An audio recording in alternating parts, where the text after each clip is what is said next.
Hello, everyone. I'm Paul James Caiden, and this is the Infinite Journey podcast. Over the years, I've always encouraged you, the listener, to write in with your ideas on topics and subjects that you would like to hear me talk about in a show.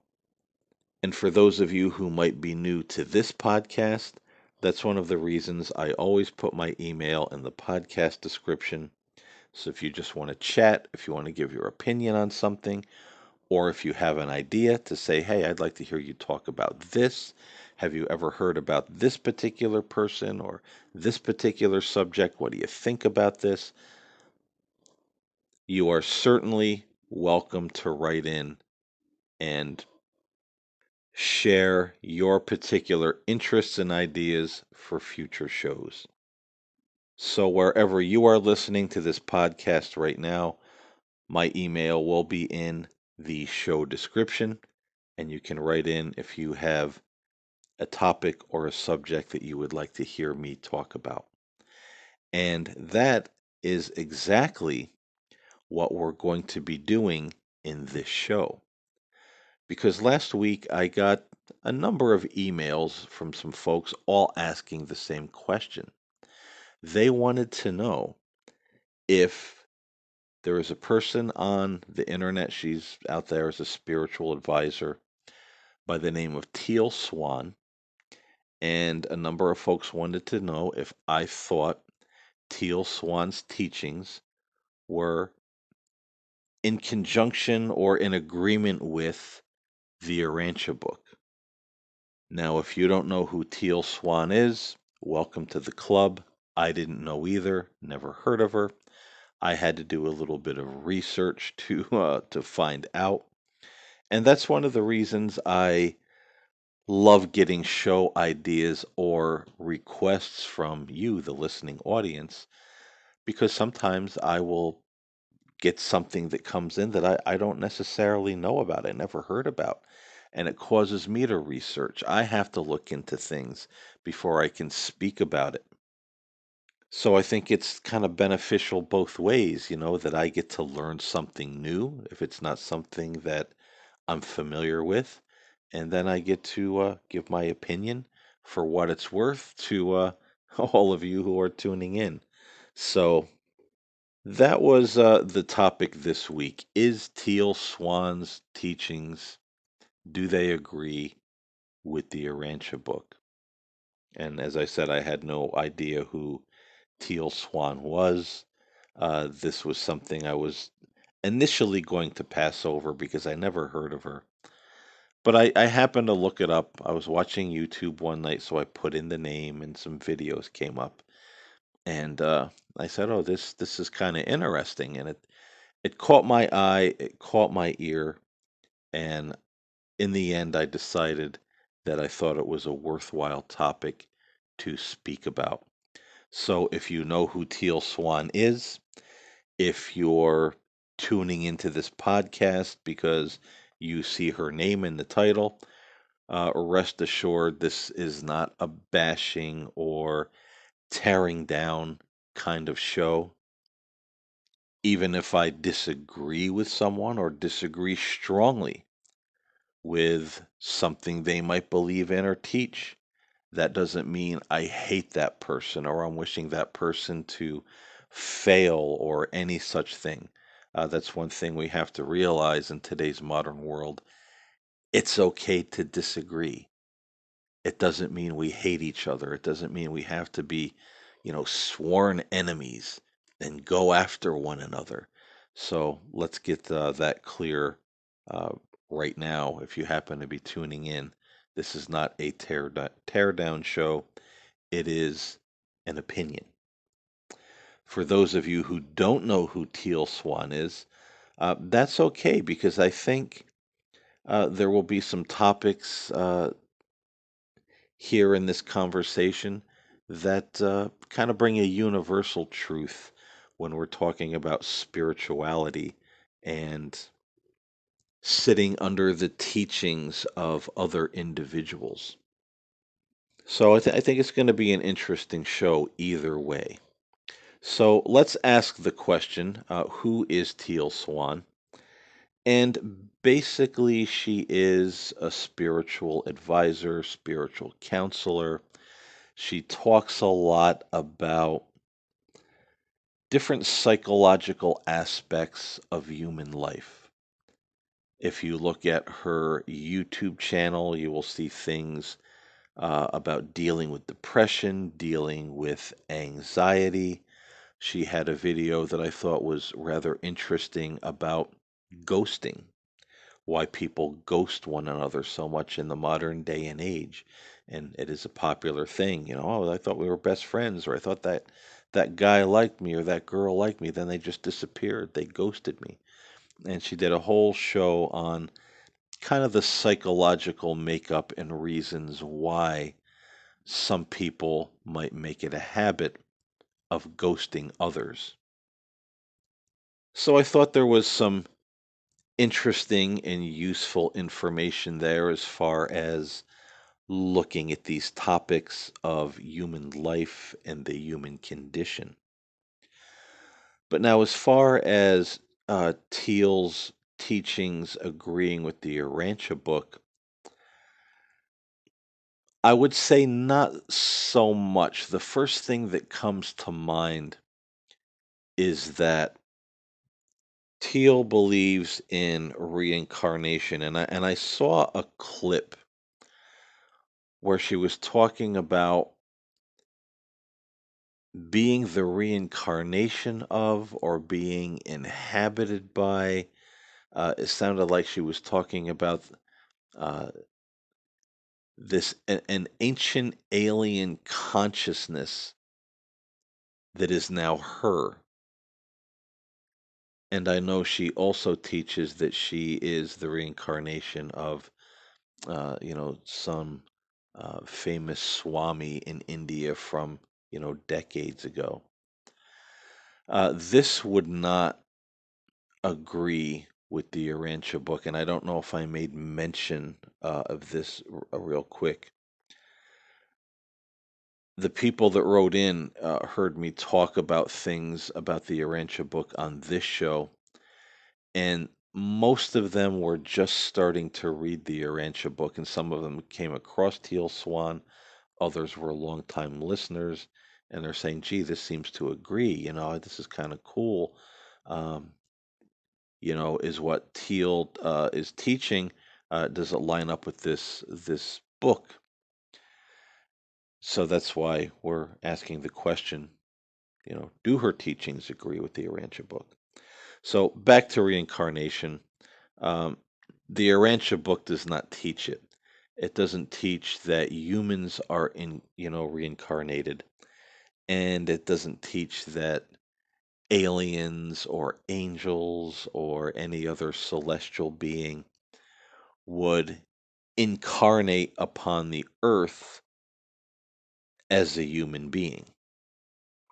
With the exception of someone like Jesus, there aren't any human beings walking around. I know there's a lot of spiritual teachers who say, well, I was Jesus in a previous lifetime. I was the Apostle Paul. I was this particular saint. I was this particular yogi. I was this particular guru. Some people will say they're star children.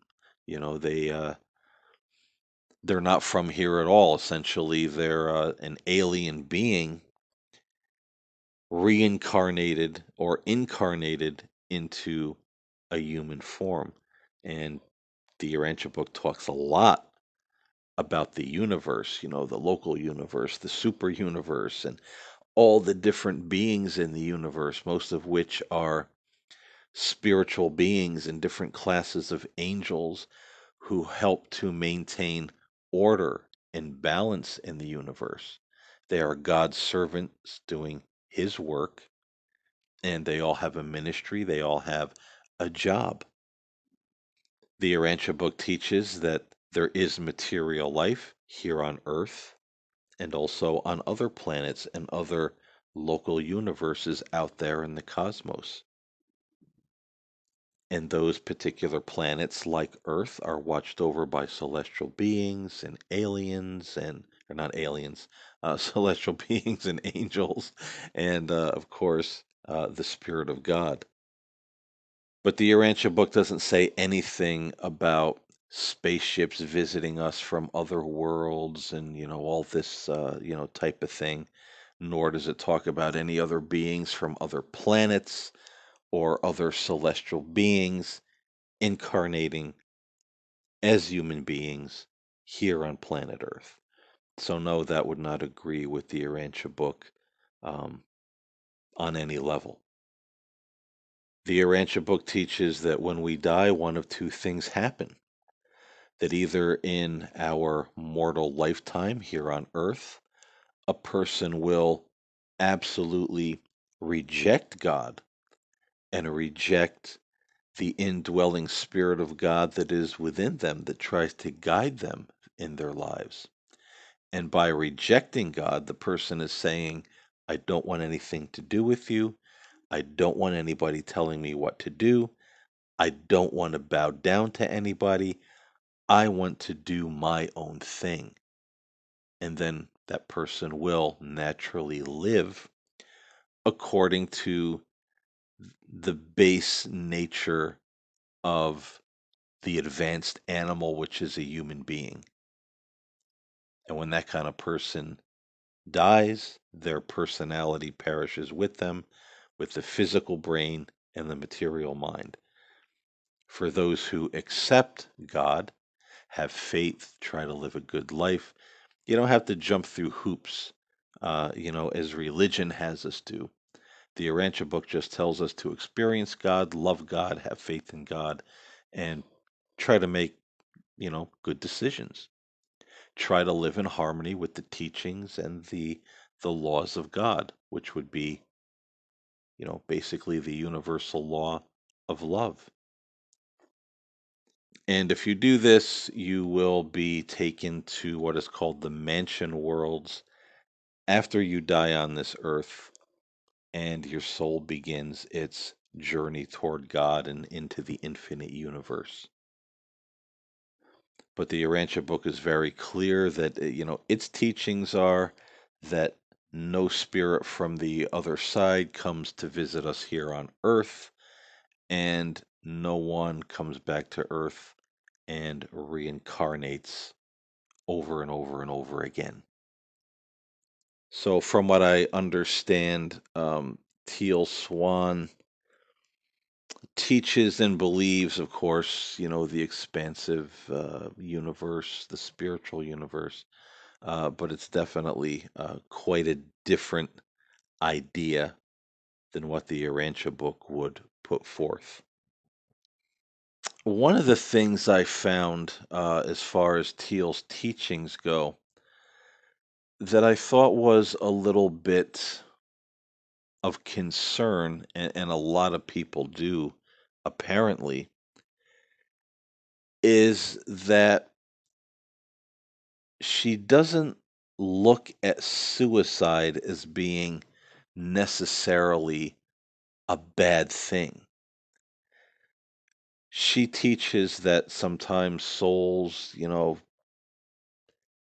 life isn't going well, things are going very bad, they're unhappy, and suicide is a reset button. So basically, if you're not happy with the way things are going badly, you can hit that reset button, go back to the spirit world, get things straight, reincarnate back on the earth, and have kind of a redo or a reset, I guess. This is also something that would not be compatible with the Urantia book, nor would it be compatible with the teachings of Jesus in the New Testament. All life is sacred. We should not encourage anyone to take their own lives for any reason. And there have been a number, at least a few, possibly more, of Teal's followers who have committed suicide over the years. And of course, she will say, hey, that's, I didn't tell them to do it. I didn't make them do it. Kind of not taking responsibility. They made that choice. I didn't tell anybody to do anything. Well, if we're going to talk a lot about the psychology of human beings and delve into that subject so much as Teal does, we should know that many people are very impressionable.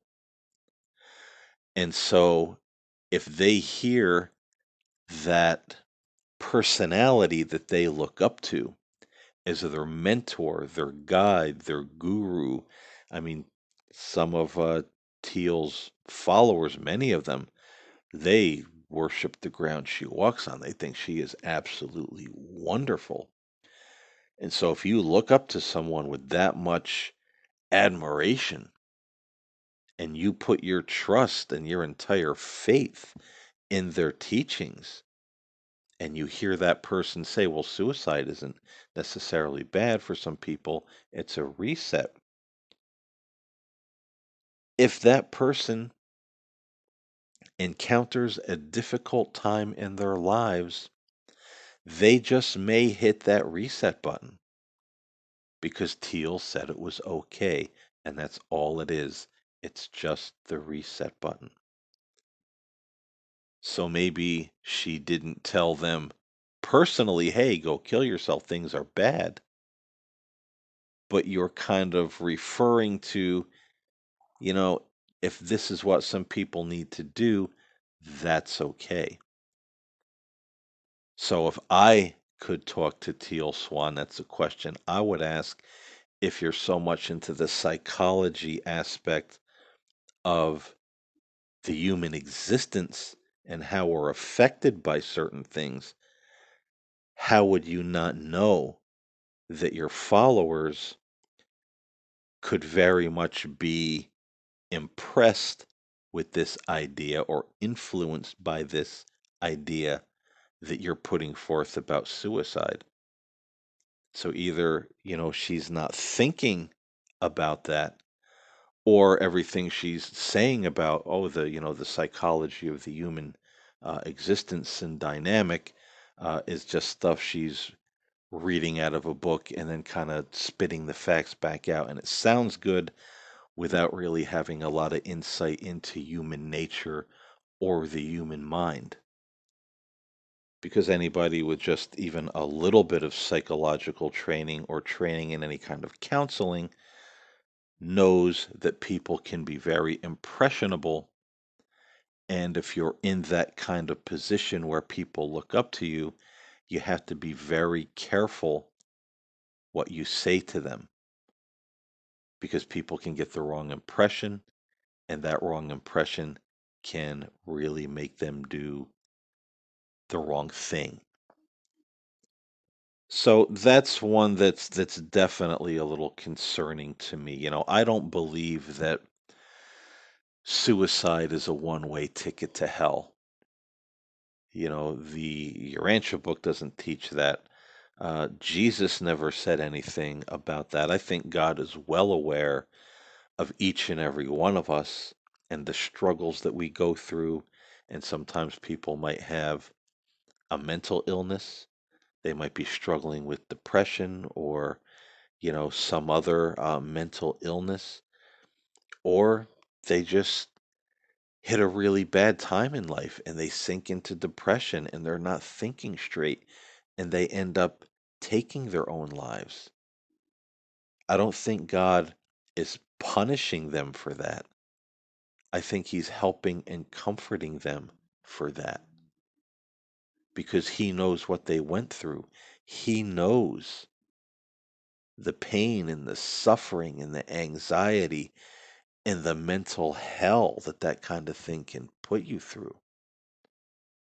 So I don't think he's handing out tickets to hell because I don't I agree with the Urantia book. I think there is no hell when if you reject God, when you die, your personality goes with you. That is the second death. It's over. And I don't think God is being angry with or giving up on people who have emotional or mental struggles in this life. But now, if you're using suicide as just an excuse for hitting a reset button, you know, maybe the person hit that reset button thinking it was okay, but somebody, aka probably Teal Swan, is certainly going to have to give an account and an explanation for this one day. I don't care who we think we are in this world, and I've heard a lot of spiritual teachers over the years claim that they were priests of God, prophets of God, uh, masters of angels, commander of angels, angels reincarnated in the flesh, um, reincarnations of Jesus, reincarnations of Buddha, star children, higher consciousnesses from the higher universe. I don't care what kind of ego trip we can take ourselves on to try to make other people believe that, or whether we believe it ourselves because we get that far into the ego. None of it is true. None of that is true. And if you think you're going to die and rise to divinity and say, ha, I have no one to answer to for all of the poor teachings that I handed out, or teachings that may have caused people to hurt themselves or hurt others, or whatever the case may be, if we think we're just going to become gods ourselves, or we're already gods in the flesh, and there's going to be no account given for that, we need to think again. Because unless you have some very vivid memories of coming from the heavens, or unless you can do the works of Jesus and walk on water and heal the blind and raise the dead and give signs that the Spirit of God or something greater is working through you, then you are just a human being. And the ego and the arrogance and the pride and all the puffed up stuff that we tell ourselves and try to sell to other people from our pulpits and our churches and our platforms, that's going to be all out of the window when we step outside of the physical body. So that might be something that uh, we want to consider if we're spiritual teachers and counselors at all. This is not a game.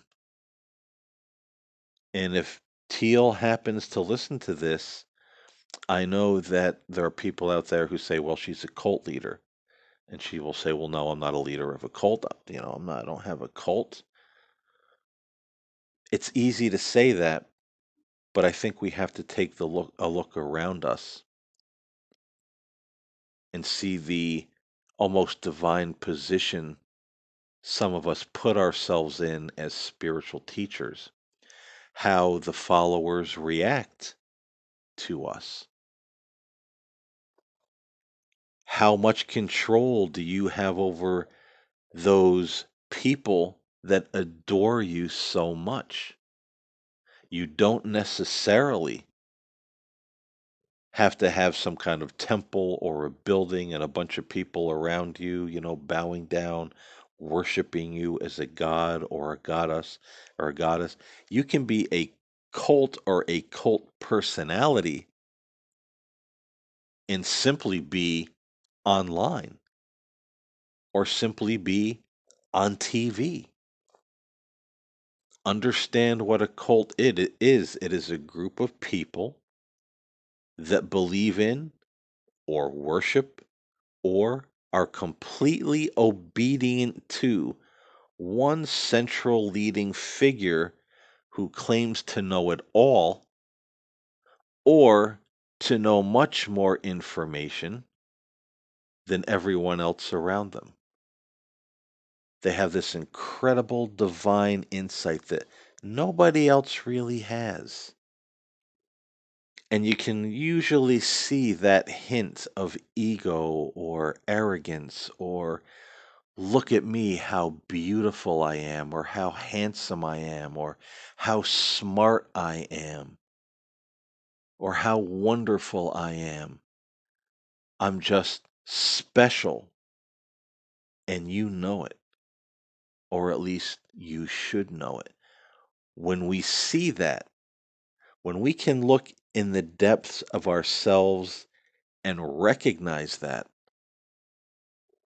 then we have to really kind of reevaluate our own spiritual relationship with the higher universe, really reevaluate our teachings, what we're telling other people, and evaluate why we're doing what we're doing. And maybe we already know. Maybe we're in it, this business, because it's just a good one to make money, easy money. And in that case, we don't have to examine ourselves because we already know what the motive is, because we're being disingenuous. And I say again, if that's the case with any spiritual teacher out there, it's not something you're going to walk away from with a big smile and saying, "Ha, I did it. Look how smart and slick I was at the end of my life." You may want to believe that, but it's not going to go down that way. And in conclusion, I will say this to all of us who are not spiritual gurus or looking to be spiritual gurus: be careful who you follow. If you're following after someone who isn't a seeker themselves, they simply say, well, they get their revelation directly from God, or they already know it because they are God. Usually, anybody who's claiming any kind of special revelation that nobody else knows, anybody who has that drippings of ego, they're in control, but nobody's in control of them. They can become very angry. They can attack you and try to tear you down if you disagree with them or question them. Chances are you're dealing with someone who is coming more from the ego than from the spirit, or someone who is running a con, because let's face it, there's a lot of con people in the spiritual world. We don't have to look any further than the so-called psychics in the New Age and spiritual world and the televangelists in the Christian world. Frauds and charlatans are everywhere, and we have to be extremely cautious, careful, and on the lookout for these kinds of people. And most importantly, as the Urantia book says, you have the indwelling Spirit of God within you, the divine thought adjuster. If you haven't listened to that show, go back and listen to it. It's 3 or 4 shows back, maybe 5. The Spirit of God is within you. It is directing you. It is leading you. You have your guardian angel that is with you. And the Urantia book says that they are your perfect guides, always there to guide you, to lead you, to minister to you, and so that you have your personal relationship and experience with God. And the Urantia book says no one else can have that for you, and no one else can tell you how to have that experience. And this is what Jesus taught. As I said before in my podcasts, Jesus didn't go running after the Pharisees and the Sadducees and the religious teachers of his day. There were many gurus and other people, At the time he walked the earth saying that they were the chosen one, they were the Messiah. They had these different teachings. He didn't go seeking after these people saying, "Oh, what do you know? What do you know that I don't know? How can I get, you know, how can I be more in contact with the Father? What do I do?" No, he had a personal connection with God, and he said, "You can do the same thing." And the Urantia book says that it presents to us the teachings and the religion of Jesus. We don't need all these other people. That's why the world is in the state that it's in right now. Everybody's following somebody, and everybody makes an enemy of people outside of their little group, by and large, in politics, in religion. We need to stop being a world full of followers. Follow the still small voice. Follow the leadings of the Spirit of God within you. Follow the leadings and the guidance of your guardian angel that loves you and is always ministering to you and guiding you. Other people can't do that. They can't do that for you. Teal Swan cannot do it for you. Maybe she can give you some interesting information on certain psychological aspects of the human condition, but she cannot, and neither can anybody else in this world. Not me, nobody. Nobody can tell you how to have that personal connection and experience with God, where you truly know that you are His child and He is your Father. Only you and your guardian angel and the Spirit of God within you can guide you into that relationship. And this is why people surround themselves with all these teachers and gurus and self proclaimed modern prophets. And they still feel empty. They still feel confused. They practically worship this person. And the sad thing is, if you take that person away, or if that person does something horrendous and ends up being exposed in some kind of scandal, that they were a liar or a cheat or dishonest in what they were teaching, one of two things happen.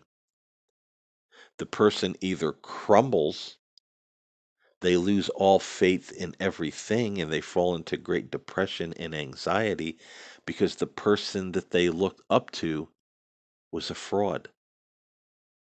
And this can absolutely devastate a person in ways that are unimaginable, even driving some to suicide or needing professional help and counsel to deal with it.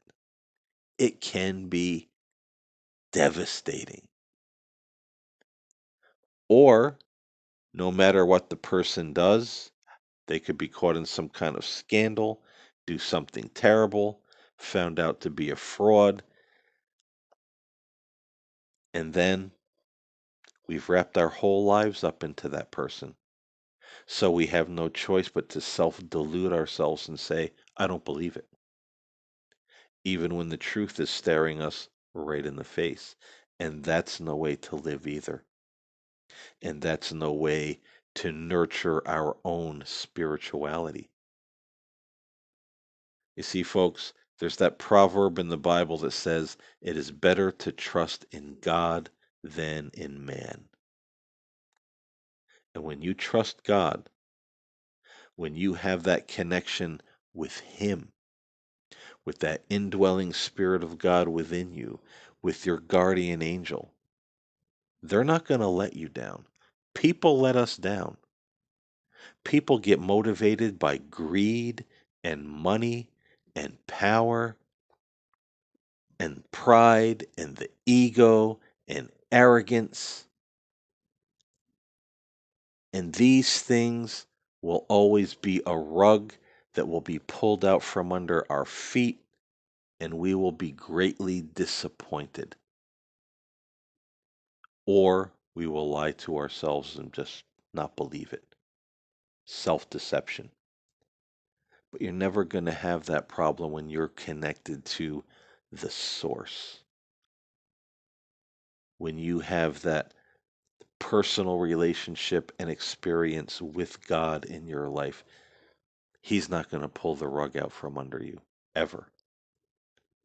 That foundation is sure and it will always be there. Hence, it is always better to trust in God than in man. There's also a proverb in the Bible that says, those who trust in the Lord will never be disappointed.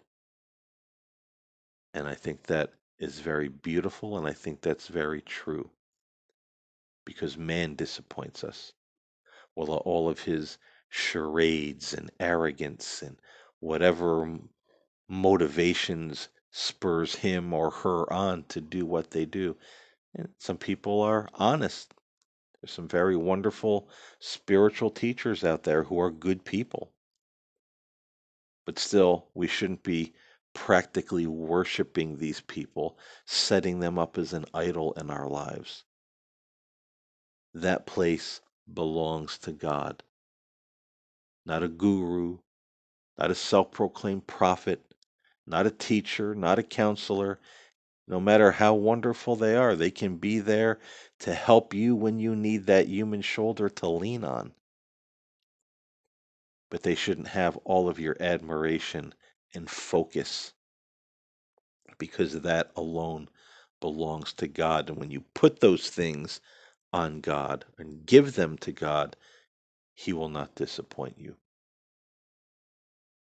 It is the house that is built on the rock that Jesus spoke of, that then when the winds came and the storm blew, the house did not fall because it was built upon the rock. I hope you got something out of this today.